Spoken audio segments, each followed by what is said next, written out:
Oi, tudo bem? Seja muito bem-vindo à nossa maravilhosa e incrível videoaula de hoje. Como vocês viram no título do vídeo, nós vamos falar um pouquinho sobre leis, sobre a nossa primeira LDB, sobre a ditadura militar, sobre educação, revoltas, lutas e muitas atualidades. Então, sem mais delongas, vamos começar a nossa aula.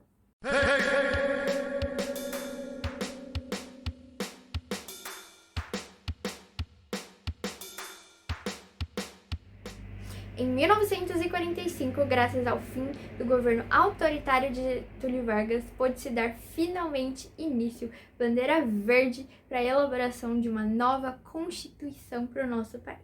A nossa querida Constituição, promulgada em 1946, determinava a elaboração de um Plano Nacional de Educação para o Brasil. E por conta disso, em 1948, abriu um projeto de lei lá na Câmara dos Deputados que trabalharia a respeito de leis e bases e diretrizes da educação nacional.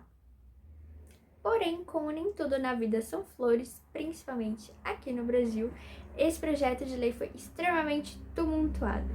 Ele foi engavetado, perdido, substituído até 1961, quando finalmente foi aprovado e garantiu a nossa primeira LDB da Educação Nacional, mais conhecida como Lei 4024/61. Por ser um projeto importante e com visibilidade, mais uma vez haveriam disputas para ver quem lideraria e comandaria as leis que aprovariam isso. O que estava em jogo ali era a constituição ou não de um ensino público, laico, obrigatório e gratuito para a parcela mais pobre da população. E como tudo nessa vida tem dois lados, ali não seria diferente. Haviam os defensores da escola pública e os defensores da escola particular. Como em outros momentos da história do nosso país, o texto que aprovava a nossa LDB teve como vencedores os defensores da escola privada. Isso garantia a gratuidade do ensino primário, mas não a obrigatoriedade, e muito menos uma organização de um sistema de ensino democrático igualitário, o que não servia de muita coisa.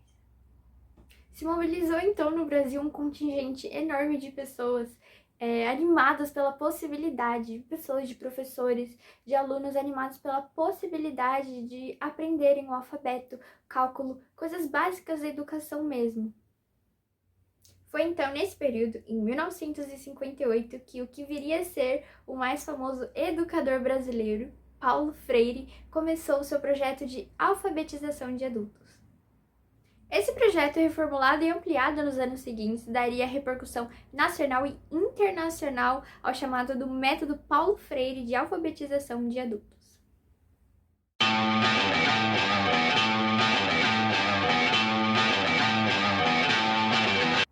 Com tudo isso que estava acontecendo, os anos 60 se iniciaram com o desejo e a vontade do povo de garantir essa educação e principalmente de participar dela e participar da vida política no país também. A ideia da educação como um direito básico para todos e como um componente da cidadania, somado ao desejo das pessoas agora de uma especialização profissional, industrial, para acompanhar o mercado competitivo e acompanhar a evolução do país. Essas coisas juntas, somadas, fez com que as famílias e os professores se juntassem, se mobilizassem na luta pela construção de novas escolas. Elas viam que estava ali a chave para a mudança na sociedade. Os movimentos em defesa da escola, das oportunidades educacionais, bem como os movimentos sociais da época e os movimentos políticos também, que abrangiam diversas partes da sociedade, todos eles foram bruscamente golpeados no ano de 1964. Iniciava-se então o golpe militar no Brasil.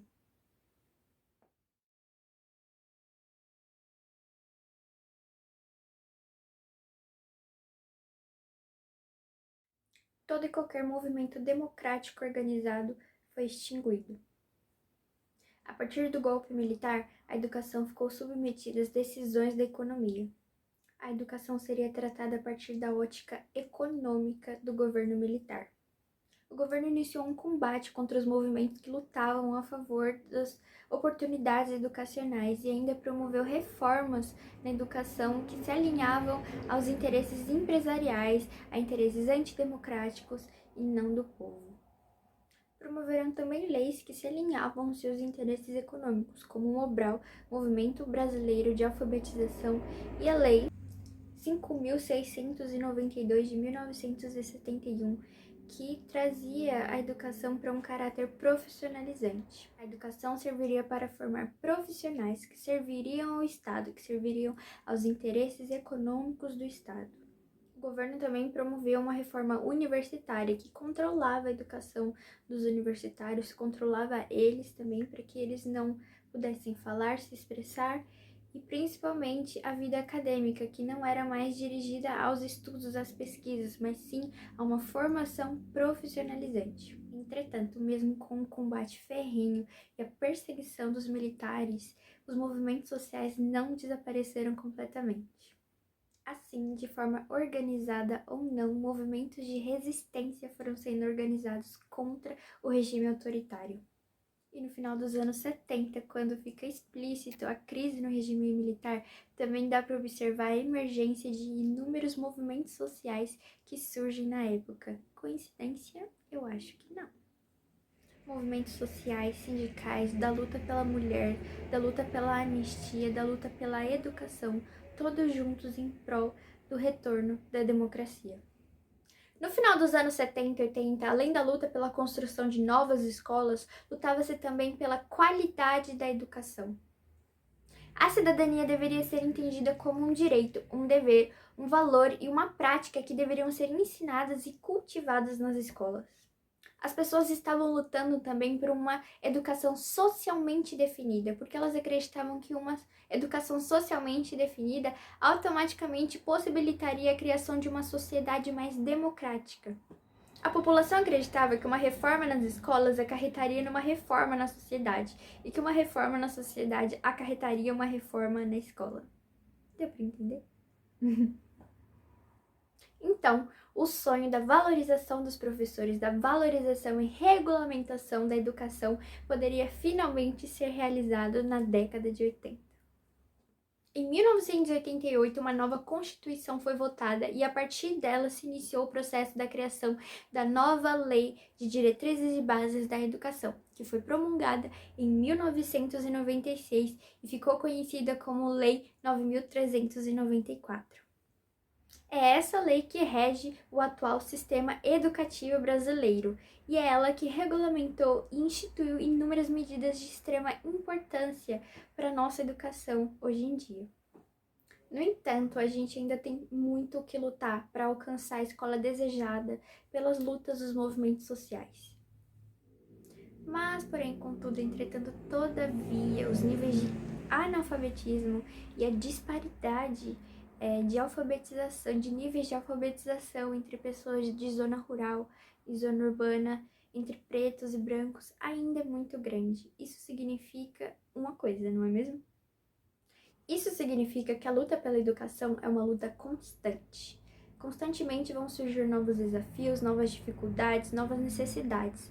E a nossa sociedade tem que estar aberta e pronta para se adequar e para trabalhar em prol de suprir essas necessidades, essas dificuldades e trazer qualidade de ensino e educação para a nossa região, para o nosso país, para as nossas crianças, para os nossos adultos. Eu me despeço por aqui. Eu agradeço muito pela paciência, pela atenção e eu espero de verdade que vocês tenham adquirido algum conhecimento e aprendizado sobre essa aula. Eu espero também que vocês levem reflexões acerca desse assunto para a vida, que é tão importante para a nossa sociedade hoje. E é isso. Tchau! Até a próxima aula!